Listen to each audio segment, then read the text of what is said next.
peu d'impro aussi en rajoutant essayer de rajouter, mais c'est bien. Bon, les gens vont généralement un peu vite au début avec le stress, donc vite passer, c'est un peu un poids, le texte c'est un peu un poids. Mais au bout de la deuxième fois, quand ils le refont, on sent que déjà ils ont compris un peu mieux le texte et ça va beaucoup mieux. Je suis quand même un peu timide à la base et là j'étais vraiment très à l'aise en fait. Et je me rends compte que effectivement c'est quelque chose qui me plaît.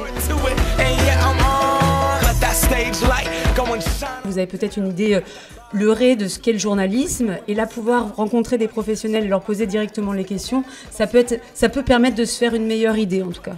Merci d'être venu donc à la journée porte ouverte de l'IEJ Paris.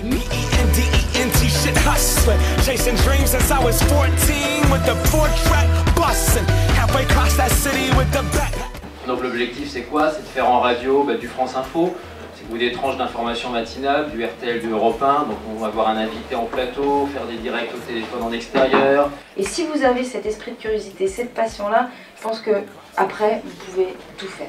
La direction de l'école est très connectée aux secrétaires généraux des rédactions.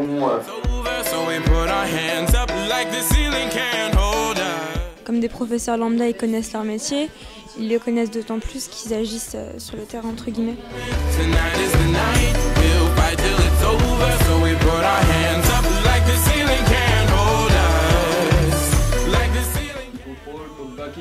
Qui frappait les buts! Le but de Paul Pogba et la Juve qui fait le break à la 78e minute, 4-2. Les opposants et les partisans du régime de Bachar el-Assad sont réunis autour d'une même table à Genève. C'est ma première expérience télé. C'est très intéressant de pouvoir être confronté à ce genre d'expérience. Bienvenue sur IEJ News, voici les titres de l'actualité. La fin de 3 semaines de suspense, de tergiversation. Moi je pensais que j'y arriverais pas et que j'allais bafouiller toutes les 2 secondes.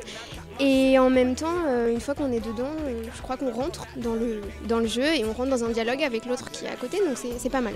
Comment trouves-tu cette porte ouverte? Très intéressante.